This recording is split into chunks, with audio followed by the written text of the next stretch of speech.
Good evening बच्चों, कैसे हो बच्चों लास्ट क्लास में मैंने आपको जो आपका सैम्पल क्वेश्चन था सीबीएसई का जो 12 नंबर का आपका रिटन एग्ज़ाम आना है, उसमें मैंने आपको रेशो एनालिसिस के बारे में बताया था। आज मैं आपको बेटा कैश फ्लो से रिलेटेड सवाल कराऊंगा और आपका बेटा जो यहाँ पर कैश फ्लो स्टेटमेंट आपको याद होगा।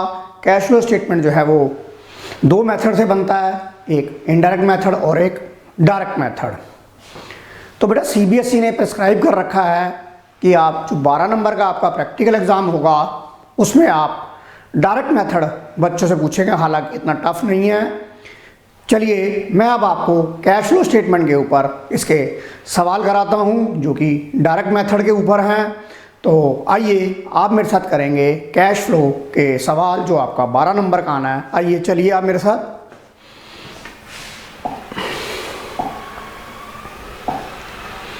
देखिए बच्चों, आपको मैं सवाल दिखा रहा हूं आपको, फिर मैं आपको देखिए मैं आपको क्वेश्चन नंबर 7 कराने जा रहा हूं।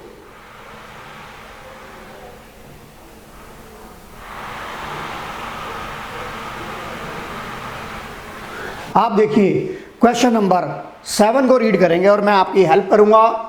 आप ये देखिए क्वेश्चन नंबर 7।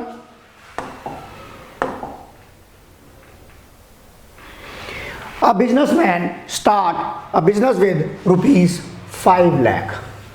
5 लाख रुपए से उसने बिजनेस स्टार्ट किया। He borrow 10 lakh rupees at the rate 12% per annum from the bank। He bought a machine of 4 lakh and paid rent 12,000 in advance for 2 months। He bought goods 1,80,000 for cash। He sold goods for 2 lakh for cash। He also paid interest on loan for 2 months। Find out cash flow on cash flow निकालना बेटा। इसके अंदर हमें 1 minute, ये I think ये वाली चीज इसके अंदर नहीं है, आप इसे इग्नोर कर दो बेटा। फाइंड आउट कैश फ्लो, मैं यहां लिखता हूं find out cash flow from various activities. हो सकता है बेटा कहीं टाइपिंग वाले से मिस्टेक हो गई हो, तो आप ये देखिए। अब आपको पता है कैश फ्लो स्टेटमेंट में हम सिर्फ क्या कंसीडर करते हैं, ओनली कैश। और हम कैश फ्लो स्टेटमेंट को हम 3 मेजर कैटेगरी में डिवाइड करते हैं, cash flow from operating activity, cash flow from investing activity और cash flow from financing activity. अब आपको इन तीनों डेफिनेशंस को अपने माइंड में रखना है और हम चल रहे हैं cash flow from operating activity से। और कौन से मेथड से कर रहे हैं हम इसमें कर रहे हैं डायरेक्ट मेथड।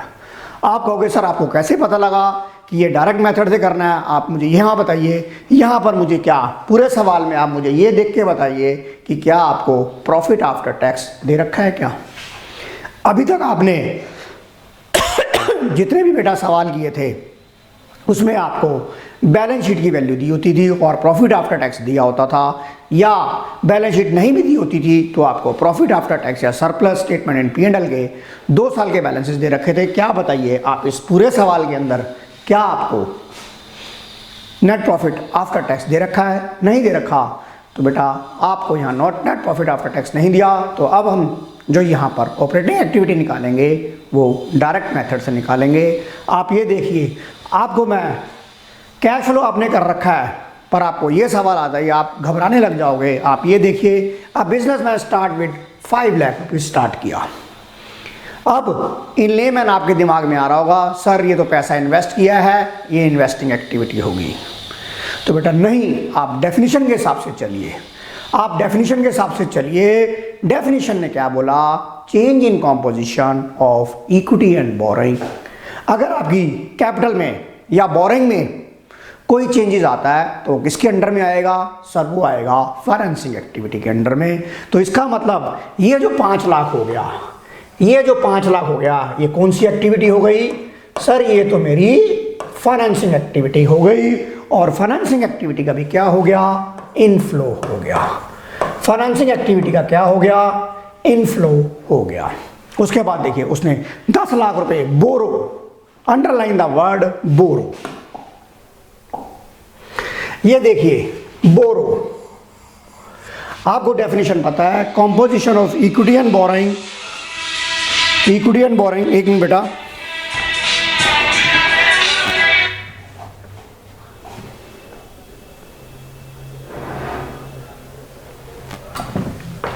आपको पता है, सॉरी बेटा डिस्टर्ब हो गया था, मेरा फोन आ गया था। आप ये देखिए बोरोइंग, बोरो का मतलब क्या होता है, पैसा उधार लेना, और आपको डेफिनेशन पता है, change in composition of boring is covered under financing activity. तो ये भी क्या हो गया आपका, फाइनेंसिंग एक्टिविटी का क्या हो गया, इनफ्लो हो गया। ये भी आपका फाइनेंसिंग एक्टिविटी का इनफ्लो हो गया।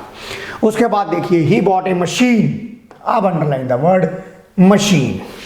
मैं यहाँ पे कलर चेंज कर रहा हूँ, ये देखिए मशीन। मशीन कितने की ली आपने, 4 लाख रुपए की आपने मशीन ली। अब आप डेफिनेशन में आइए, सेल परचेज ऑफ टेंजिबल और intangible assets is covered under investing activity. तो आप ये बताइए, ये 4 लाख रुपए आपका क्या हो जाएगा, ये 4 लाख रुपए आपका क्या हो जाएगा, सर ये हो जाएगा आउटफ्लो हो जाएगा किसका, इन्वेस्टिंग एक्टिविटी का।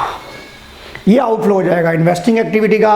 रेंट पे करा, रेंट आपका क्या है बेटा, रेंट आपका ऑपरेटिंग एक्सपेंसेस है। अब यहाँ पर मैं डायरेक्ट मेथड ले रहा हूँ, डायरेक्ट मेथड से जो मुझे डायरेक्ट जैसे पैसा आता है, जैसे सेल करने से मुझे पैसा आया तो मेरा ऑपरेटिंग होगा, परचेज किया ऑपरेटिंग का आउटफ्लो होगा, क्योंकि मैं यहाँ डायरेक्ट मेथड ले रहा हूँ। रेंट मैंने पे करा, 2 महीने का कैश का आउटफ्लो तो हुआ, रेंट पे किया, rent is our operating activity.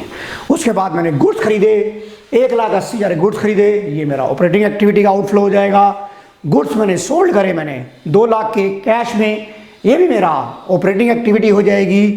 Find out the, अब आप देखिए, अब मैं आपका आंसर निकालता हूँ।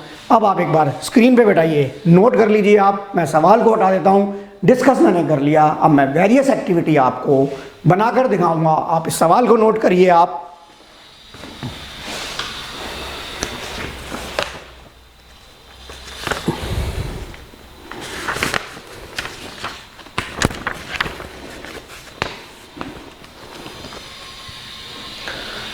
आपने बेटा सवाल नोट कर लिया होगा। अब देखिए मेरा सवाल करने का जो तरीका होगा वो सेम वैसा ही होगा जैसे कि मैं नॉर्मल में कर रहा हूं। आप ये देखिए, मैं क्या करता हूं, ये देखिए मेरे को बनानी है कैश फ्लो स्टेटमेंट बनानी है, तो मैं वेरियस एक्टिविटी का निकालना है। तो मैं पहले क्या करूंगा, solution is equal to cash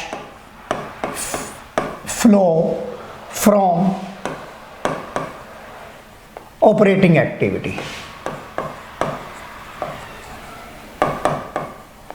cash flow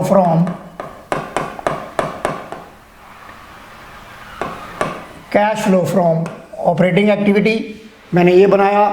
फिर मैंने 4 लाइन छोड़ दी और मैंने यहां लिखा, यहां लिख देता हूं मैं, cash flow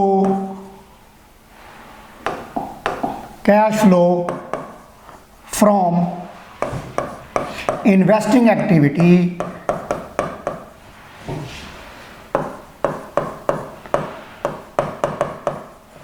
cash flow from investing activity.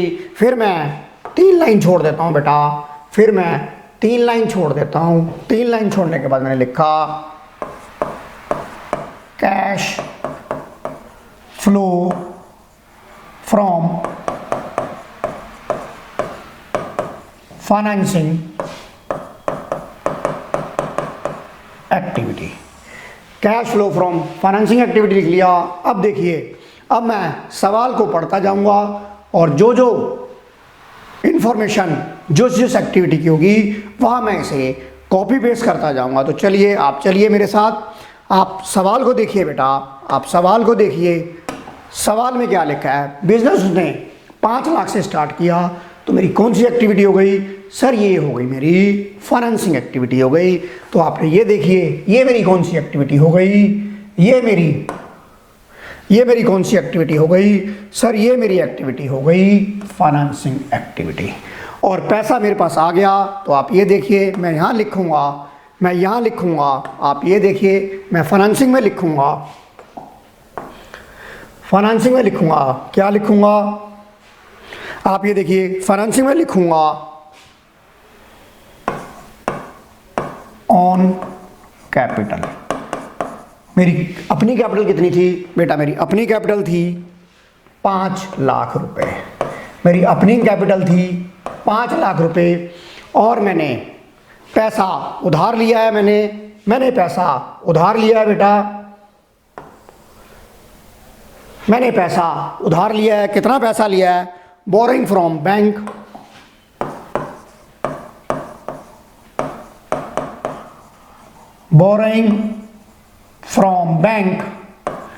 मैंने कितना पैसा बैंक से लिया? 10 लाख रुपए लिया है। वो भी मेरा इनफ्लो हो जाएगा 10 लाख रुपए। 10 लाख रुपए मेरा इनफ्लो हो गया। उसके बाद सवाल बोल रहा है he bought A machine of rupees 4 lakh. हमने 4 लाख की मशीन ली। ये मेरी कौन सी एक्टिविटी हो गई? सर ये मेरी इन्वेस्टिंग एक्टिविटी हो गई। ये मेरी कौन सी एक्टिविटी हो गई? ये मेरी इन्वेस्टिंग एक्टिविटी हो गई। तो आप ये देखिए, मैं इन्वेस्टिंग एक्टिविटी में लिखूंगा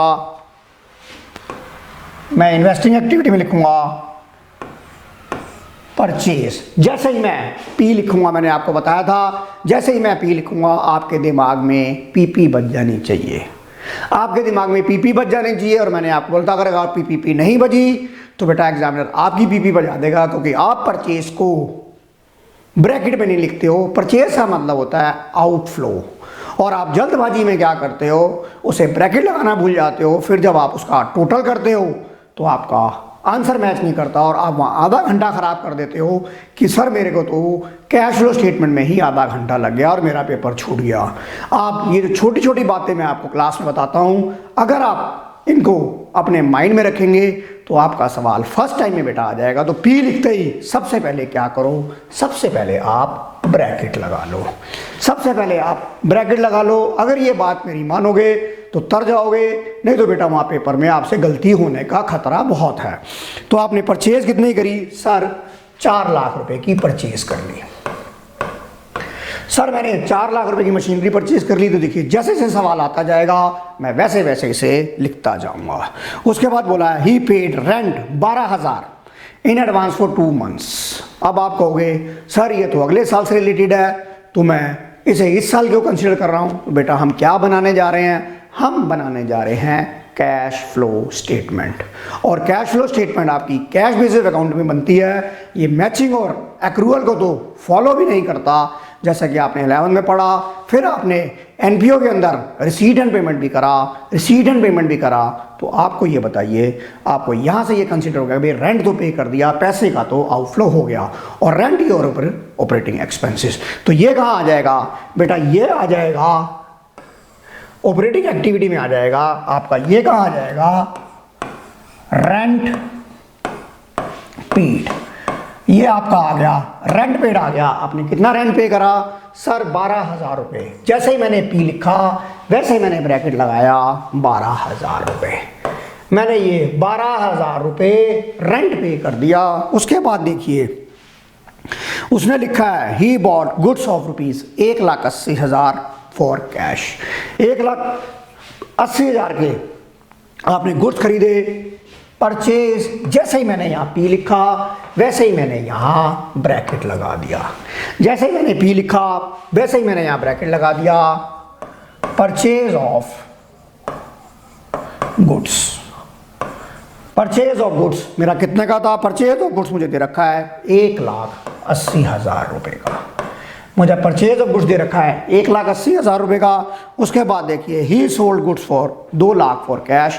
मैंने माल बेचा, मुझे पैसा आ गया। मैंने यहाँ लिखा सेल ऑफ गुड्स। 2 लाख रुपए मेरे पास आ गए।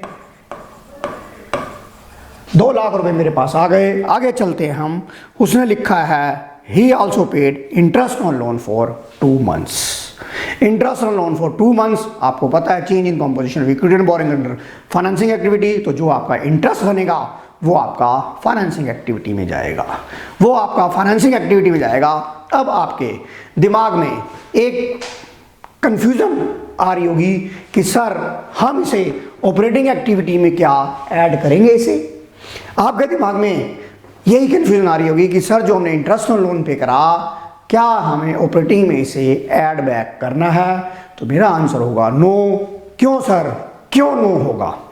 आप मुझे इस बात का जवाब दीजिए। जब हम इनडायरेक्ट मेथड करते हैं तो हम जो ये adjustment for non cash and non operating करते हैं, ये क्यों करते हैं मैंने आपको क्लास में बताया था, क्योंकि ये आइटम आपकी P&L के अंदर ऑलरेडी डेबिट हो चुकी होती हैं, माइनस हो चुकी होती है, और ये आइटम मेरी फाइनेंसिंग एक्टिविटी है, तो मैं वहाँ से इसको नलीफाई करने के लिए क्या करता हूँ, ऑपरेटिंग में से इसको नलीफाई करके फाइनेंसिंग में दिखाता हूँ। यहाँ देखिए, यहाँ तो मैंने कोई P&L बनाया नहीं है, या मैंने इंटरेस्ट ऑन लोन माइनस नहीं करा, तो मैं इसे ऐड बैक क्यों करूँगा? ये खाली कहाँ जाएगा? इंटरेस्ट ऑन लोन पे हो जाएगा फाइनेंसिंग एक्टिविटी में। तो आप ये देखिए, ये देखिए बेटा, फाइनेंसिंग एक्टिविटी में, फाइनेंसिंग एक्टिविटी में ये देखिए, फाइनेंसिंग एक्टिविटी में क्या आएगा? Interest paid. फाइनेंसिंग एक्टिविटी में आएगा इंटरेस्ट। जैसे ही मैं यहाँ P लिखूंगा, जैसे ही मैं यहाँ P लिखूंगा, मेरे दिमाग में P बच जानी चाहिए। मैं ब्रैकेट लगा दूंगा, यहाँ पर मैं ब्रैकेट लगा दूंगा, पेड, इंटरेस्ट पेड, और कितने का मैंने बोरो किया था? 10 लाख रुपए का बोरो किया था मैंने। रेट ऑफ इंटरेस्ट था मेरा 12%, और मैंने कितने महीने का इंटरेस्ट पे करा है? उसने बोला है कि 2 months का पे किया है। 2/12, ये कट गया बेटा, ये आ गया मेरा 20,000 रुपये। ये मेरा 20,000 रुपये आ गया। तो देखिए मेरा यहाँ पर सवाल खत्म हो गया। अब मैं आंसर निकालूंगा एक एक करके, मैं एक एक करके आंसर निकालूंगा। ये देखिए, ये देखिए बेटा, पहले मैं ऑपरेटिंग का निकालता हूँ। ऑपरेटिंग में 2 लाख प्लस के हैं और 1,92,000 माइनस के हैं, 8,000 रुपये आपके प्लस के हैं। तो ये क्या आएगा आपका? ये आएगा cash flow from operating activity. ये कितना आया? ये आपका आया बेटा, ये आपका आएगा ए, ये मैं लिख रहा हूं कैश फ्लो। बेटा मेरे पास जगह कम है, फ्रॉम आई थिंक बोर्ड पे आ रहा होगा, ऑपरेटिंग एक्टिविटी। ऑपरेटिंग एक्टिविटी, ये देखिए, ये आपका आंसर आ गया 8,000 रुपये। ये आपका आंसर आ गया 8,000 रुपये। अब आप यहाँ देखिए, यहाँ क्या लिखा था? Purchase of machinery. ये मैं लिखना भूल गया था, पर हाँ शुक्र मनाओ कि मैंने यहाँ पर ब्रैकेट लगा दिया। तो ये क्या आएगा? नेट आउटफ्लो आएगा आपका, net cash used in investing activity. यहाँ आप लिखोगे B, net cash used in investing activity. ये आपका आ गया इन्वेस्टिंग एक्टिविटी। कितना आ गया सर? ये आ गया 4 लाख रुपए। आगे चलिए, आगे आपकी क्या थी? आगे आपका क्या था? आगे आपका था बेटा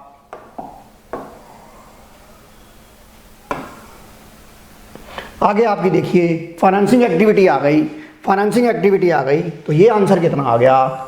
ये आंसर कितना आ गया? एक मिनट बेटा, ये आंसर आ गया आपका 15 लाख में से आपके 20,000 चले गए, तो ये कितना आ गया आपका? 14,80,000 आ गया। ये कितना आ गया? ये आपका आंसर आ गया बेटा 14,80,000। ये आपका आ गया, आपका 14,80,000 आ गया, प्लस का आ गया। तो आप लिखोगे यहां पर net cash flow from financing activity. आप बेटा ये नोट करिए, आपका ये भी सवाल हो गया। अब एक बार मैं फिर दोबारा से आपको सम्स को दिखा देता हूँ। आप ये देखिए, आप एक बार सम्स को रीड कर लीजिए बेटा, आप एक बार सम को रीड कर लीजिए, सम का स्क्रीनशॉट ले लीजिए आप एक बार सम्स का स्क्रीनशॉट ले लीजिए, और स्क्रीनशॉट लेने के बाद आप इसके आंसर को दिखाता हूँ मैं आपको। आप इसका स्क्रीनशॉट ले लीजिए। ये देखिए मैंने फाइनेंसिंग एक्टिविटी निकाल लिया। उसके बाद देखिए फाइनेंसिंग एक्टिविटी के बाद मैंने आपको दिखा दिया इन्वेस्टिंग और ऑपरेटिंग भी आप नोट कर लीजिए। देखिए आपका ये भी सवाल हो गया। आप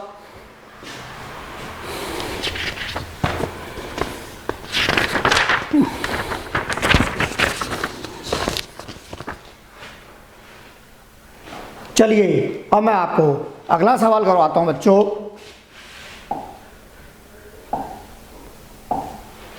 ये देखिए बच्चों, अब अगली स्क्रीन पे हम क्वेश्चन नंबर 13 करने जा रहे हैं जो इसी से रिलेटेड है बेटा।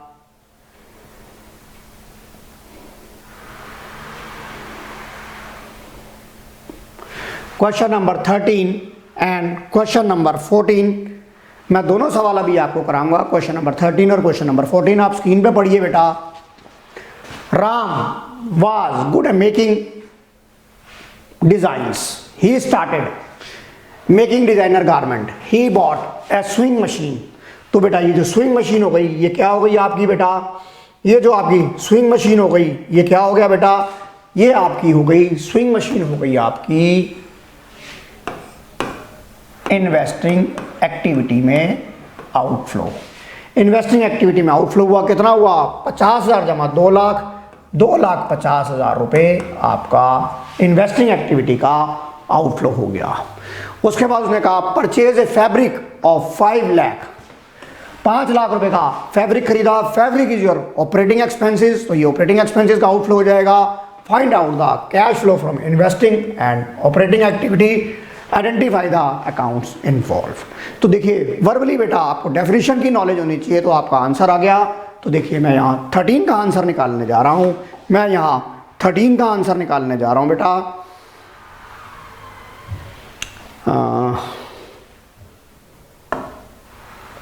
एक मिनट,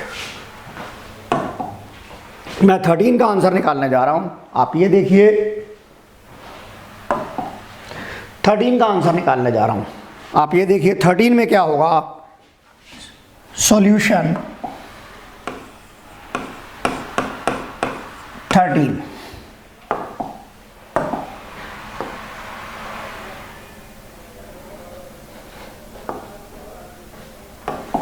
देखिए सबसे पहले मैं हमें क्या पूछा गया है? उसने ऑपरेटिंग और इन्वेस्टिंग पूछा गया था, तो हम लिखेंगे cash flow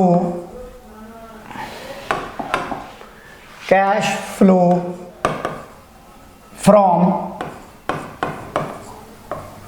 operating activity.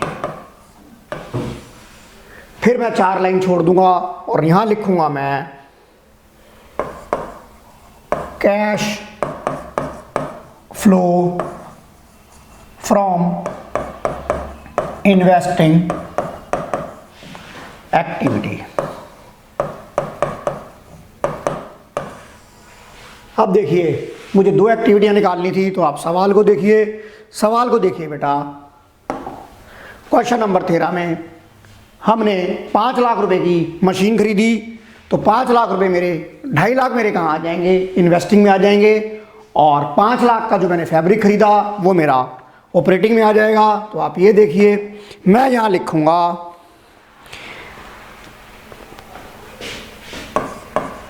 Cost of material purchase. Cost of material purchase, कितने का मैंने फैब्रिक परचेज करा। अब मैं बार बार पीपी पे पीपी नहीं बजाऊंगा। आपने कितने का फैब्रिक परचेज किया? सर मैंने परचेज किया 5 लाख रुपए का फैब्रिक परचेज किया। और मैंने क्या किया? और मैंने परचेज ऑफ, जैसे मैंने परचेज किया यहाँ पर मैंने ब्रैकेट लगा दिया 2,50,000। आप कहोगे सर ये 2,50,000 कैसे आया? 50 प्लस 2 लाख रुपए जो मैंने रिपेयर पे खर्च किए थे वो हुआ, तो ये हो गया परचेज ऑफ मशीन आपका 2.5 लाख आ गया। देखिए 13 का आंसर भी आपका आ गया। आप इसे नोट करिए, आप इसे नोट करिए। मैं दोबारा से क्वेश्चन दिखा देता हूं आपको। देखिए 13 क्वेश्चन आपका हो गया, आप नोट करिए इसे। 13 क्वेश्चन भी आपका हो गया। उसके बाद मैं आपको क्वेश्चन नंबर 14 कराऊंगा।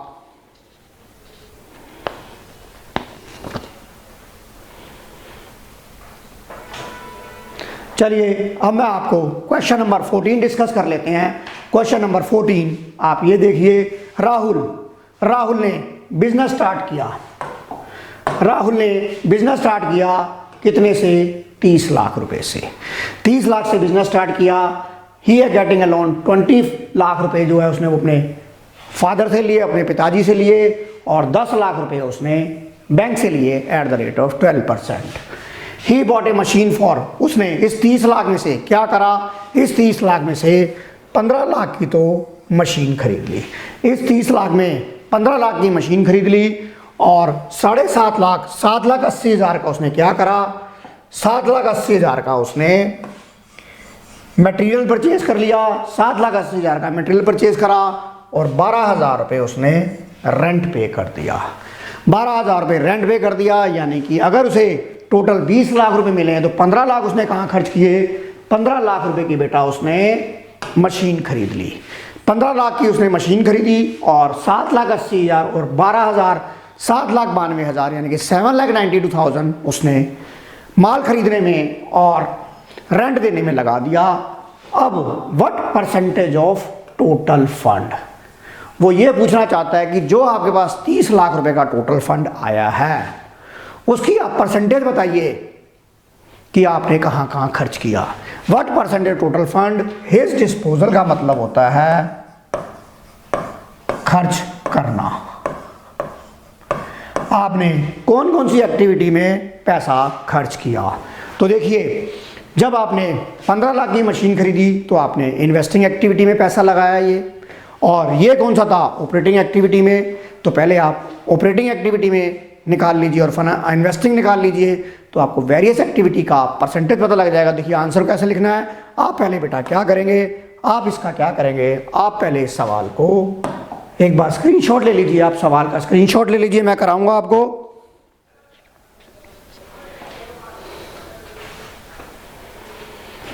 आई थिंक बच्चों आपने स्क्रीनशॉट ले लिया होगा। अब देखिए मैं आगे चलता हूं। आप पहले निकालिए solution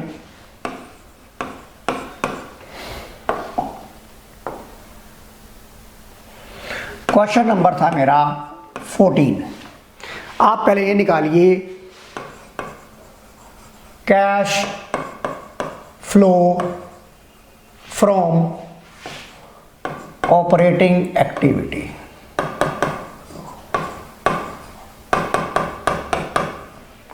cash flow from operating activity, फिर आप 3 लाइन छोड़ दीजिए। Cash flow from investing activity.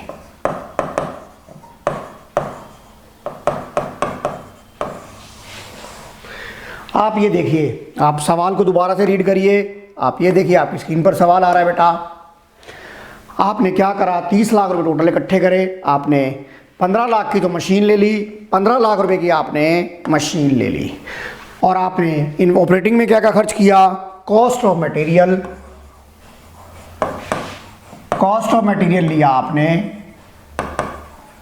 Cost of material लिया आपने 7,80,000 रुपए का, और आपने रेंट पे किया 12,000 रुपए का। आपने रेंट पे करा 12,000 रुपए का, आपने रेंट पे करा, तो आपने टोटल इस एक्टिविटी में कितना पैसा लगा दिया बेटा? आपने लगाया 7,92,000।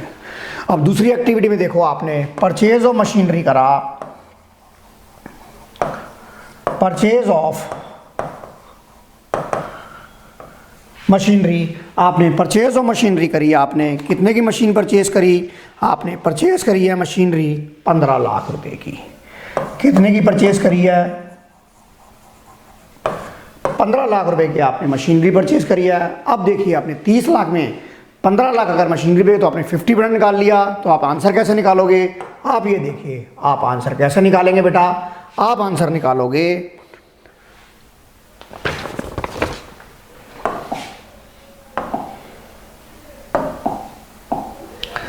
Percentage of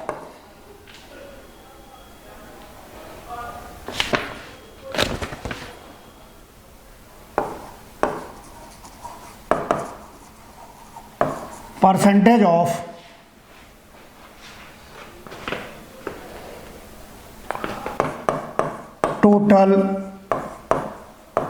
fund on operating activity. आपने टोटल कितना फंड ऑपरेटिंग एक्टिविटी में खर्च कर दिया? बेटा आपने खर्च किया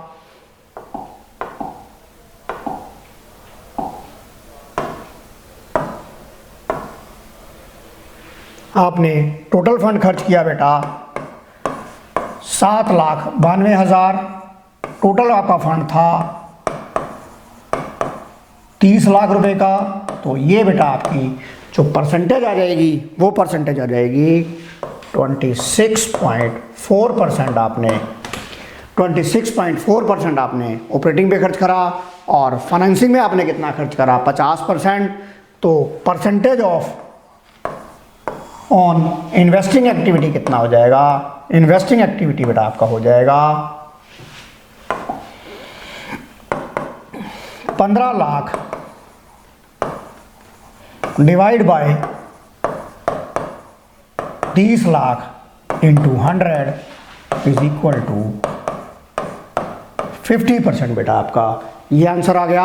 आप इसे नोट करिए बेटा, आप इसे नोट करिए। अगला सवाल करेंगे फिर हम।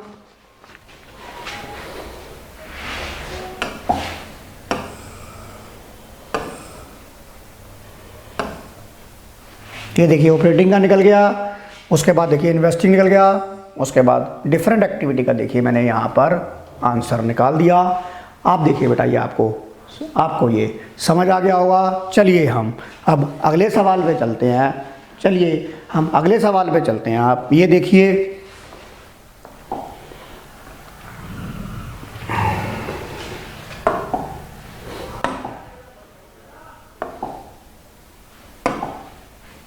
चलिए देखिए हम अब अगले सवाल पे चलते हैं। मुझे कुछ बच्चों का फ़ोन आया कि सर आप हमें इस तरह के सवाल भी करा दीजिए। ये देखिए,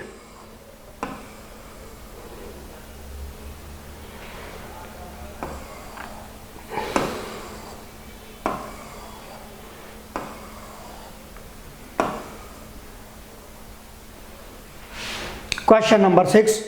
बच्चों आप क्वेश्चन नंबर 6 रीड करिए। मैं आपको क्वेश्चन नंबर 6 कराऊंगा, आप रीड करिए आप।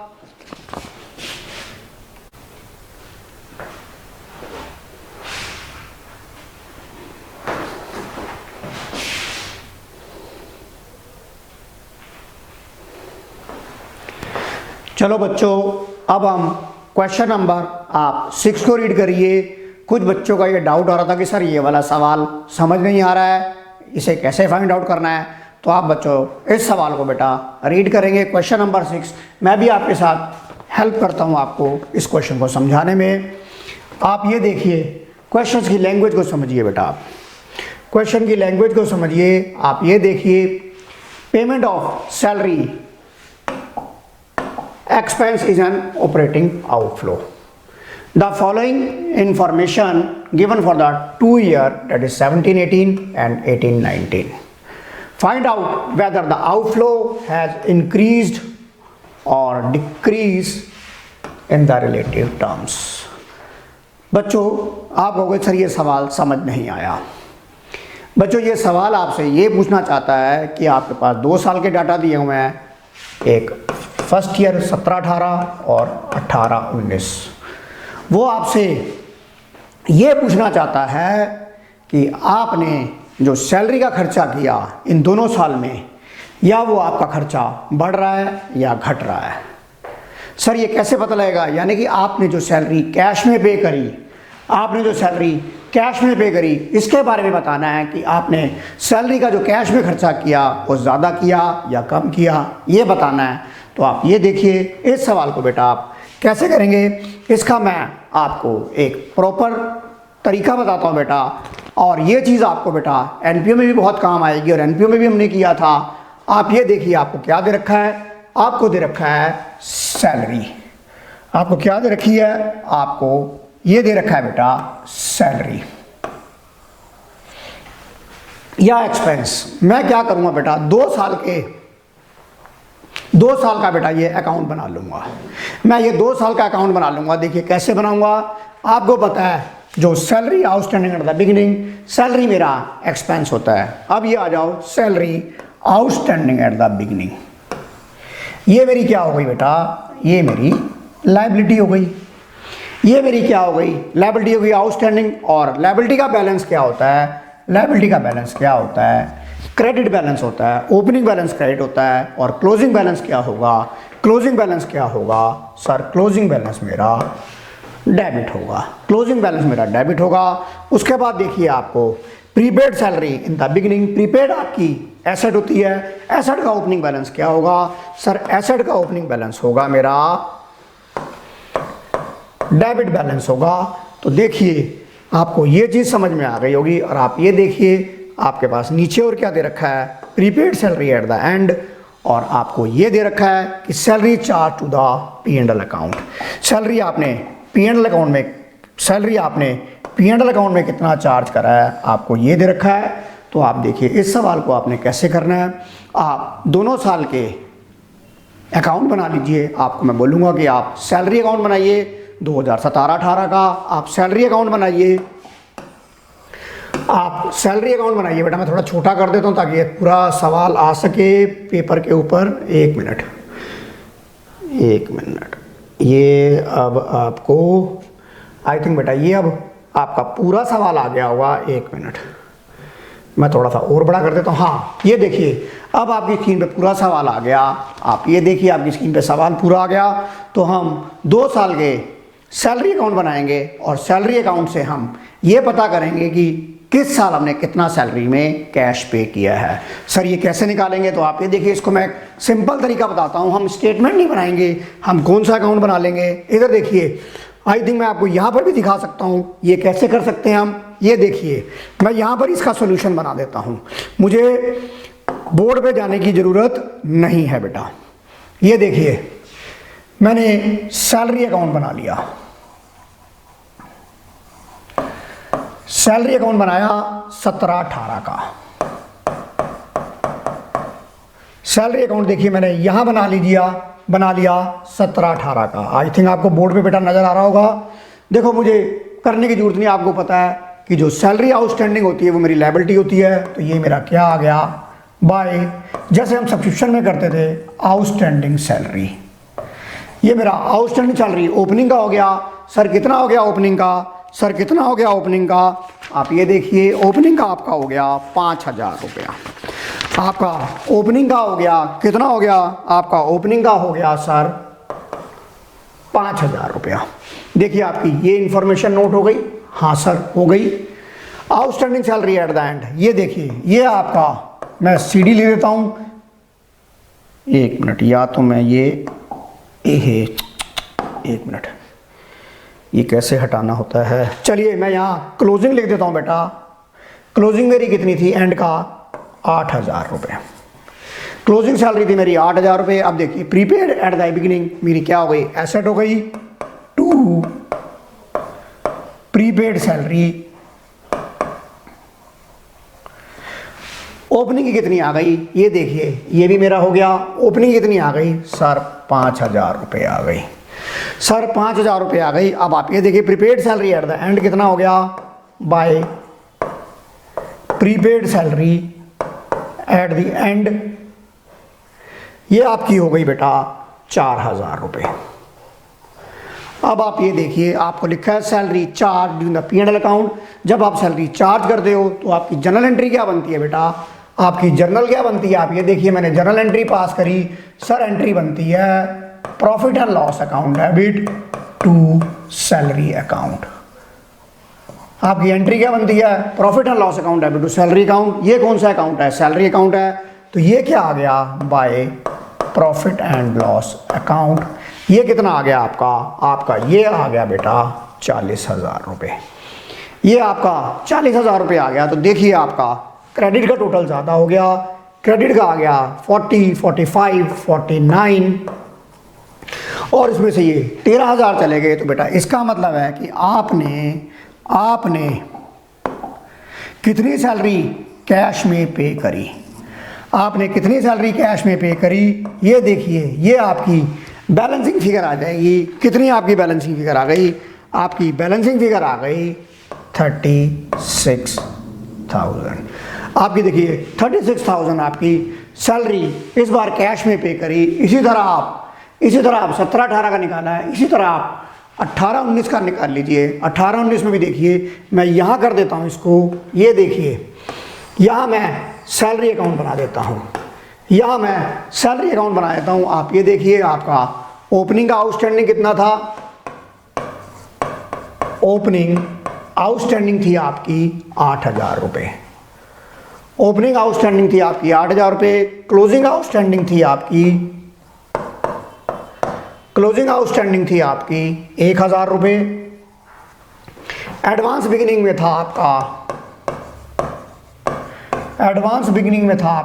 4,000 रुपये और एडवांस एट दी एंड था आपका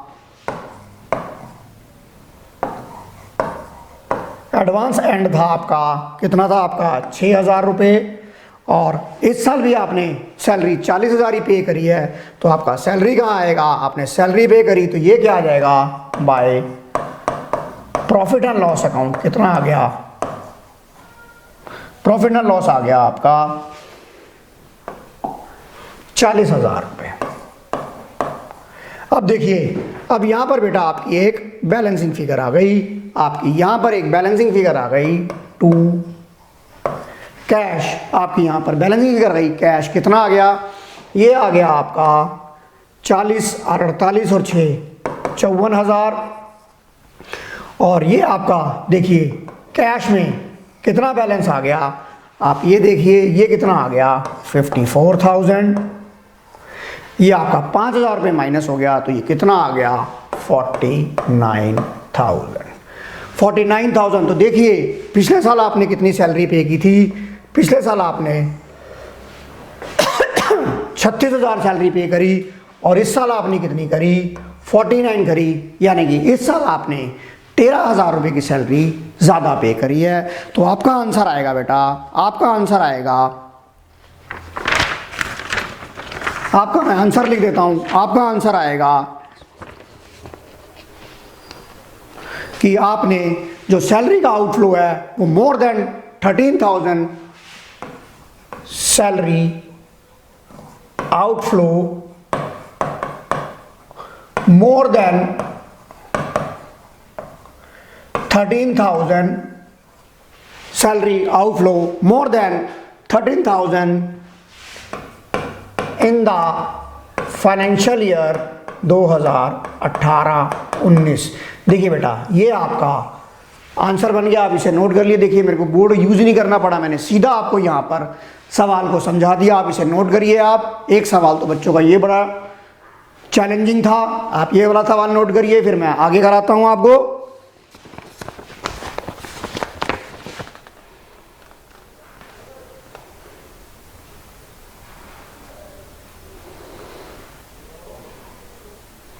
आई थिंक बच्चों आपने ये नोट कर लिया होगा, आप इसे करेंगे। आप देखिए अब आपका ये भी हो गया। अब देखिए क्वेश्चन नंबर 7 हमने कर लिया था। अब आप ये देखिए क्वेश्चन नंबर 5। क्वेश्चन नंबर 5 ये बेटा वीडियो नंबर 2 है। क्वेश्चन नंबर 5 भी हमने डिस्कस कर लिया था। यहां प्रॉब्लम क्या आएगी, आपको दे रखा है whether the cash outflow has increase. तो मैंने आपको बताया था कि ट्रेड पेबल टर्नओवर रेशो अगर आपकी ज़्यादा हो जाएगी तो आपका इंक्रीज हो जाएगा। तो आप ये देखिए अब आपको यहाँ पर इस सवाल में प्रॉब्लम क्या आएगी बच्चों, इस सवाल में प्रॉब्लम आपके पास क्या आएगी मैं बताना चाहूँगा। इधर देखिए आपको ट्रेड पेबल टर्नओवर रेशो का फार्मूला पता है, opening trade payable plus closing trade payable divide by 2। हाँ सर बिल्कुल पता है। अब आप मुझे ये बताइए, आपका ओपनिंग ट्रेड पेबल तो फर्स्ट ईयर का ये था और क्लोजिंग ये था। अब जब आप सेकंड ईयर में आएंगे आप कहोगे सर ओपनिंग तो नहीं दिया हुआ, ओपनिंग तो नहीं दिया, डेट इज निल। तो बच्चों आपका आंसर हो जाएगा गलत, क्योंकि आपको ये पता होना चाहिए जो पिछले साल का क्लोजिंग होता है वो अगले साल का ओपनिंग होता है, जो पिछले साल का क्लोजिंग होता है वो अगले साल का ओपनिंग होता है। तो आप ये बताइए बेटा, जो ये वाला बैलेंस है यहाँ ये कॉपी पेस्ट हो जाएगा नहीं हो जाएगा बेटा? ये वाला बैलेंस यहाँ कॉपी पेस्ट होगा क्या नहीं होगा बेटा? एग्जामिनर इतना स्मार्ट हो गया है कि वो आपसे गलती कराएगा, आप क्या करोगे, आप ओपनिंग ट्रेड पेबल में आप इसे निल ले जाओगे, जबकि निल नहीं है। स्मार्टनेस ये कहती है जो लास्ट ईयर का क्लोजिंग होगा वो नेक्स्ट ईयर का ओपनिंग होगा। इस बात को आपने बेटा ध्यान रखना है। तो देखिए इस सवाल के अंदर मेन क्रक्स ये था, ये भी चीज़ मैंने आपको डिस्कस कर लिया है, ये भी बच्चों का डाउट आया था क्वेश्चन नंबर 5 में, ये भी मैंने आपको करा दिया। तो चलिए आगे चलते हैं, आगे ये वाला सवाल देखिए बेटा। हाँ इसमें मैं एक चीज़ और बताना चाहूँगा बेटा, इधर देखिए आप क्रेडिटर अकाउंट बनाएंगे, आप ये देखिए उसने बोला है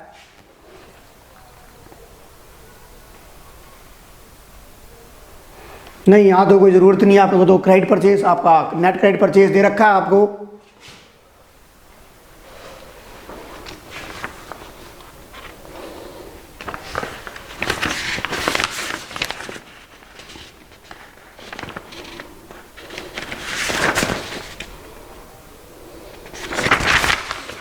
हाँ एक बात आपको बेटा यहाँ पर ये भी देखनी है, यहाँ पर ये क्या लिखा हुआ है, ये आपका लिखा है क्रेडिट परचेज। ये आपका क्या लिखा है, ये लिखा है क्रेडिट परचेज। और आपके फार्मूले में क्या यूज होता है, आपके फार्मूले में यूज होता है नेट, आपके फार्मूले में यूज होता है बेटा नेट क्रेडिट परचेज, आपके फार्मूले में यूज होता है नेट क्रेडिट। तो नेट क्रेडिट कैसे निकलेगा आपका, क्रेडिट परचेज, मेरी बात सुनो, 2,40,000 में से 7,000 रुपये आप माइनस कर देंगे तो आपका नेट क्रेडिट परचेज आ जाएगा। और यहाँ से देखिए, यहाँ से 4,80,000 में से 6,000 माइनस कर देंगे तो देखिए आपका यहाँ पर नेट क्रेडिट परचेज आ जाएगा। और वही वाली बात है, ओपनिंग डेटर, ओपनिंग आ गया, क्लोजिंग आ गया, और ये वाली चीज़ यहाँ पेस्ट हो गई तो आप ट्रेड पेबल टर्नओवर रेशो निकाल सकते हैं। तो आप चलिए आगे चलिए, यहाँ देखिए यही सेम सवाल बेटा यहाँ पर आएगा, यही सेम प्रॉब्लम यहाँ आएगी कि आपको सेल्स दे रखी है, क्रेडिट सेल दे रखी है। तो क्रेडिट सेल में आपने क्या करना है, इस क्रेडिट सेल में आपने रिटर्न इनवर्ड को माइनस करना मत भूलना। यहाँ पर आपको यहाँ से रिटर्न को माइनस करना मत भूल जाना, क्योंकि आपको यहाँ फार्मूले में होता है नेट क्रेडिट सेल। देखिए आपका ये भी सवाल हो गया। अब आइए आप, अब देखिए, अब आप आगे चलेंगे। आगे हमने ये चीज़ें तो कर ली थी। अब मैं 1-2 क्वेश्चन बच्चों ने मुझे और बोले थे कि सर ये वाला क्वेश्चन भी करा दीजिए। ये देखिए, अब क्वेश्चन नंबर मैं आपको 11 और 12 भी कराऊंगा, आपको क्वेश्चन नंबर मैं 11 और 12 भी कराऊंगा। क्वेश्चन नंबर 11 और 12, क्वेश्चन नंबर 11, 12 को आप देखिए बेटा। क्वेश्चन नंबर 11 मैं आपको करा रहा हूं।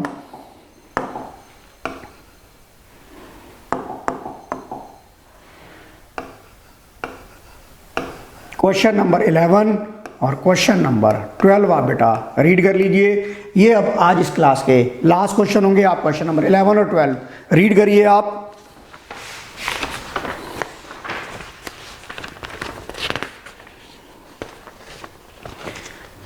ए एंड वाई दोनों स्टॉक एक्सचेंज जाते हैं बेटा। सिंपल आपका 10th का सवाल है ये। और शेयर परचेज करते हैं 4,000 रुपये के शेयर परचेज करते हैं और 4600 रुपये में, यहाँ पे बेटा ये थ्रेड गलत है, ये मैं यहाँ पर यहाँ लिखिए बेटा X and Y went to stock exchange. दो बंदे स्टॉक एक्सचेंज जाते हैं, एक्स परचेज करता है 4,000 के शेयर और 4600 में बेच देता है, वाई 3,000 के शेयर परचेज करता है और 3600 में बेच देता है। तो ये बताइए कि कौन सा जो आपका इन्वेस्टर है वो आपका बढ़िया है। तो वो क्या कहता है, who is the better investment and Y. तो देखिए सिंपल सी बात है बेटा, एक्स ने देखिए 4,000 रुपये लगा के 600 रुपये कमाए। अगर मैं सिंपल लेमैन में कहूँ, एक्स ने 4,000 रुपये लगा के 6,000 रुपये कमाए और वाई ने 3,000 रुपये लगा के 600 रुपये कमाए। तो मेरे हिसाब से आप खुद ही बता देंगे कि सर जो वाई इन्वेस्टर है वो ज़्यादा बेटर, क्योंकि उसका जो रेट ऑफ रिटर्न है बेटा, रिटर्न ऑफ इन्वेस्टमेंट है वो ज़्यादा है, या रिटर्न ऑन कैपिटल एम्प्लॉयड है वो ज़्यादा है। तो आपका आंसर क्या होगा, आप ये देखिए,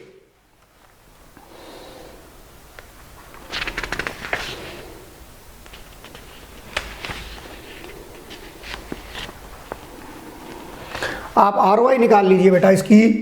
इधर देखिए मैं यहाँ सवाल करा देता हूँ या यहाँ निकाल देता हूँ। आप x की ROI निकालिए बेटा, ROI निकालिए x की ROI कितनी आ जाएगी, 600 डिवाइड बाई 4600 रुपये इंटू 100। बेटा इस पर ज़्यादा टाइम खराब नहीं करना। ये मेरा कितना आ जाएगा,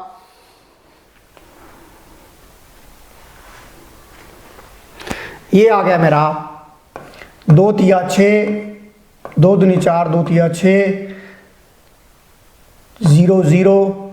ये मेरा x की जो आ जाएगी बेटा आप निकालिए, x कितना लेके आएगा,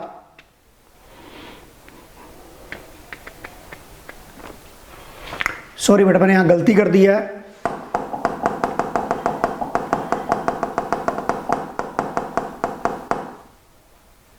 यहाँ देखिए बेटा,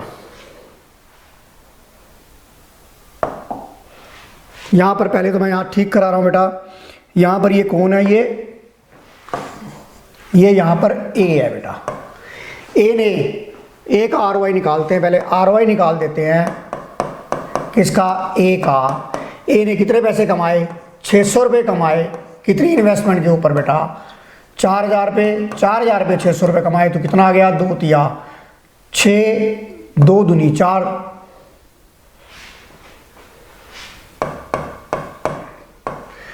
20 पंजे 100। इसने कितना कमाया बेटा, A ने कितना कमाया, 15%। अब आप ये देखिए B ने कितना कमाया,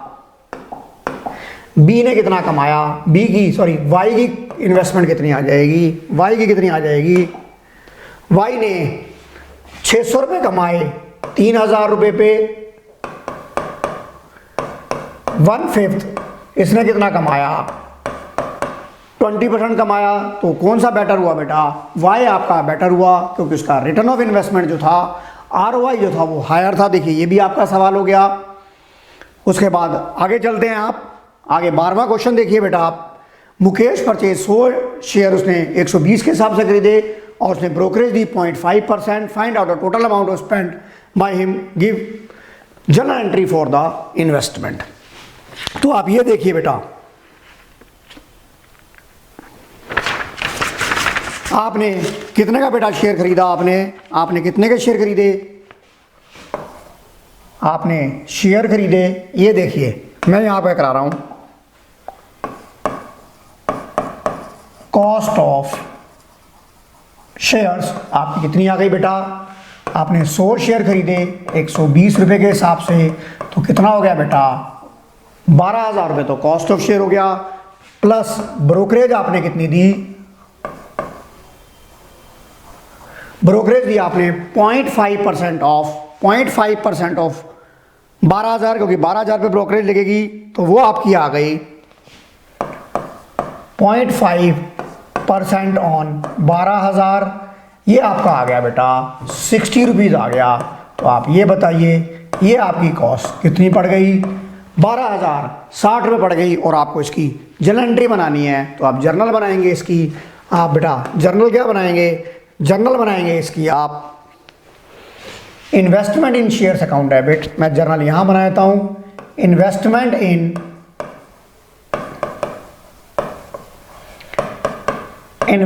इन shares account debit.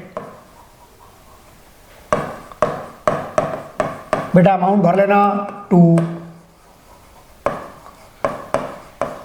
Bank account. To bank account आपका, आप कैश नहीं करोगे। इन्वेस्टमेंट जो होती है, शेयर जो कैश में परचेज नहीं किए जाते, वो अब बैंक से चेक के थ्रू खरीदे जाएंगे। तो एंट्री होगी investment account debit to bank. आपका अमाउंट आएगा 12,060। 12,060। देखिए बेटा अब आपके जो प्रोजेक्ट से रिलेटेड जो मैंने क्वेश्चन थे वो सारे करा दिए हैं, आप इसे नोट करिए। आप भी अब देखिए, अब मैं आपको एक बहुत ही अच्छा सवाल कराता हूं जो आपका ऑपरेटिंग एक्टिविटी से रिलेटेड है। आप इसे नोट कर लीजिए, ये भी हो गया आपका। अब आप देखिए, अब मैं आपको बच्चों लास्ट सवाल कराता हूं।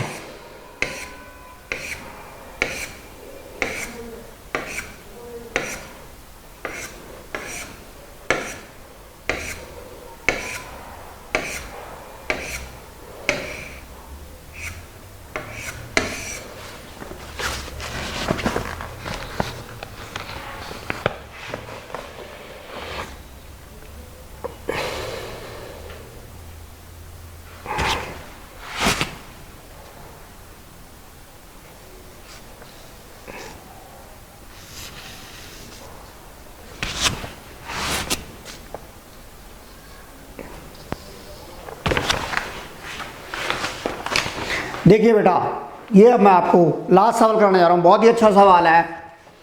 इसको थोड़ा सा मैं अगर जूम कर सकता हूँ तो कर देता हूँ, जूम होता है तो। हाँ हो रहा है, एक मिनट।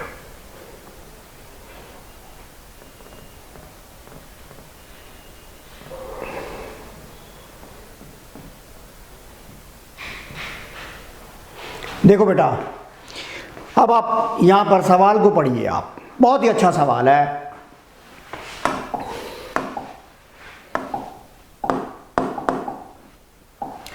आर इज ए मैन्यू कैश फ्लो फ्रॉम, आपको क्या निकालना है, कैश फ्लो फ्रॉम निकालना है ऑपरेटिंग एक्टिविटी। क्या निकालना है आपको, कैश फ्लो फ्रॉम निकालना है ऑपरेटिंग एक्टिविटी। और आपको दो तरह की बच्चों कंपनियां दे रखी है। एक कंपनी है मैन्युफैक्चरिंग और दूसरी कंपनी है फाइनेंस कंपनी।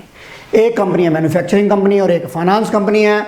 तो आपको cash flow from operating activity निकालना है। आपको ऑपरेटिंग एक्टिविटी की डेफिनेशन पता है, revenue generate from principal activity other than investing and financing activity is called operating activity. तो देखिए, अब मैं इस सवाल को बेटा यहीं पे आपको सॉल्व करता हूं। आप ये देखिए, cash flow from operation. Cash flow from operation ये किसका होगा बेटा, ये आप सवाल को नोट कर लीजिए। मैं आप सवाल को पूरा तरीके से कराऊंगा, आप सवाल को नोट कर लीजिए बेटा। आप एक बार सवाल को नोट कर लीजिए, मैं सवाल को नोट कर लीजिए, आप स्क्रीनशॉट ले लीजिए बेटा। मैं पूरा तरीके से कराऊंगा, आप करिए, आप इसे नोट कर लीजिए।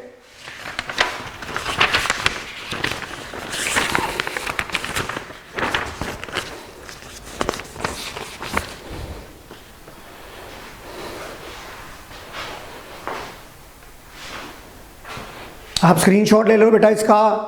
चलिए अब मैं आपको बेटा सवाल कराता हूं। अब देखिए, मैं सवाल कराता हूं आपको। इधर देखिए, ये मेरा सॉल्यूशन है। बहुत ही अच्छा सवाल है। सॉल्यूशन मैं कर रहा हूं और मुझे ऑपरेटिंग एक्टिविटी निकालनी है। तो मैं यहां पेज को दो मेजर कैटेगरी में डिवाइड कर रहा हूं। पहला हम कर रहे हैं कि व्हेन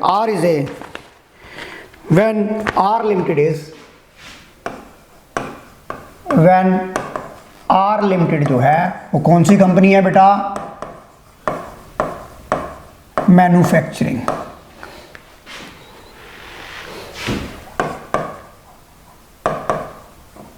और दूसरा केस क्या है, व्हेन R लिमिटेड जो है वो कौन सी कंपनी है,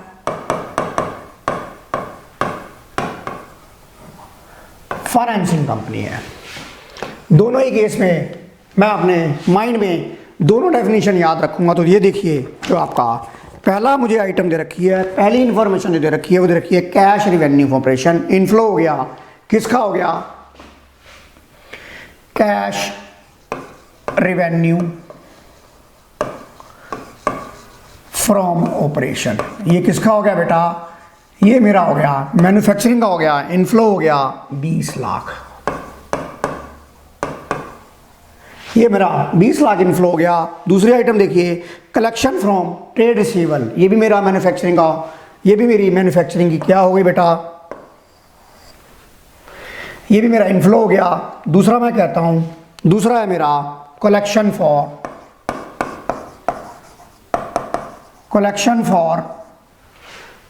फॉर ट्रेड रिसीवेबल।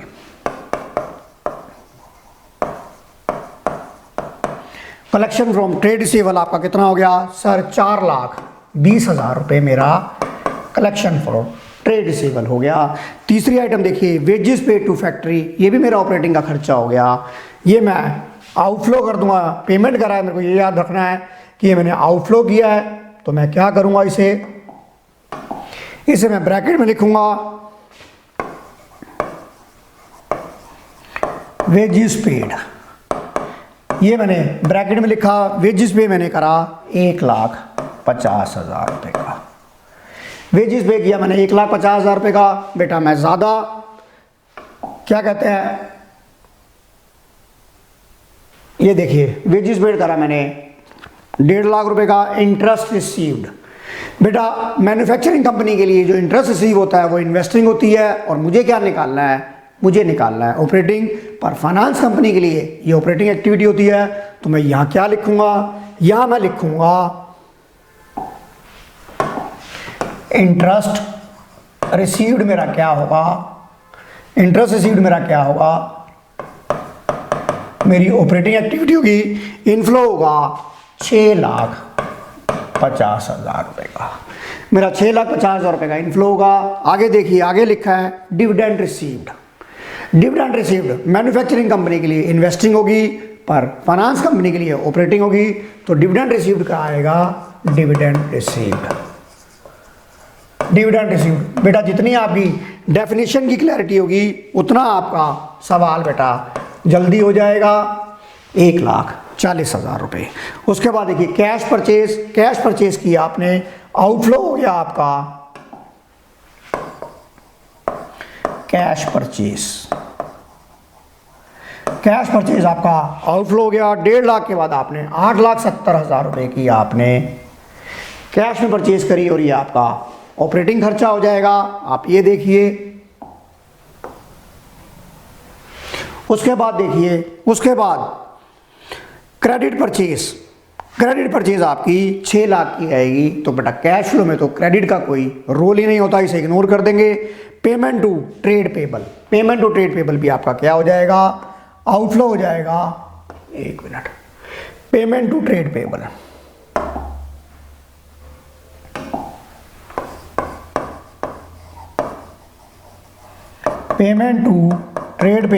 ये भी आपका आउटफ्लो हो गया। कितना हो गया सर? 5,90,000 रुपये का आपका ये हो गया। उसके बाद देखिए आपने बिल्डिंग परचेज करी, बिल्डिंग आपकी इन्वेस्टिंग होगी, चाहे वो बेटा मैन्युफैक्चरिंग कंपनी करे, चाहे वो आपकी फाइनेंसिंग कंपनी करे, क्योंकि cell purchase of fix asset is covered under investing activity. उसके बाद आ जाओ इंटरेस्ट पेड बेटा जो ऑपरेटिंग आपकी जो मैन्युफैक्चरिंग कंपनी अगर वो इंटरेस्ट पे करती है तो वो आपकी फाइनेंसिंग एक्टिविटी होती है, क्योंकि change in composition of boring is covered under financing activity. But अगर वो फाइनेंस कंपनी है तो इंटरेस्ट पेड जो होगा वो ऑपरेटिंग एक्टिविटी होगी। तो इंटरेस्ट पे आपने कितना करा? इंटरेस्ट पे करा ये ऑपरेटिंग एक्टिविटी होगी बेटा। इंटरेस्ट आपने पे करा 2,30,000 रुपये। अब देखिए डिविडेंड पेड, आपको ये पता है डिविडेंड पेड हर कंपनी के लिए फाइनेंसिंग एक्टिविटी होती है। डिविडेंड पेड हर कंपनी के लिए फाइनेंसिंग एक्टिविटी होती है, तो डिविडेंड पेड ऑपरेटिंग एक्टिविटी में कहीं नहीं आएगा। तो अब आप ये देखिए, आपका ये आंसर आ गया बेटा। अब आप आंसर को बनाइए। आप ये देखिए आपका आंसर आ गया बेटा। ये आंसर देखिए, दोनों का आंसर आप चेक करेंगे, दोनों का आंसर आप चेक करेंगे। ये आ गया 24,20,000। ये आपका आ गया बेटा 8 लाख,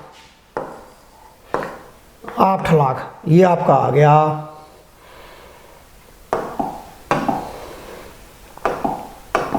ये आ गया बेटा आपका, वाइट से लिख देते हैं, वाइट ज़्यादा अच्छा लग रहा है, 8,10,000। और ये आ गया 6,7,90।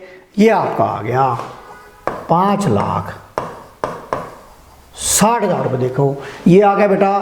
तो बेटा आपके जो 12 नंबर के जो प्रैक्टिकल एग्जाम में जो क्वेश्चंस आने हैं मैंने मोस्टली सारे करा दिए हैं, और हो सकता है इस तरह के सवाल आपको इस साल बोर्ड में भी दिख जाए, ज़रूरी नहीं है, क्योंकि बोर्ड का ये पैटर्न है। तो बेटा आज की क्लास में यहीं ओवर करता हूँ। थैंक यू बेटा।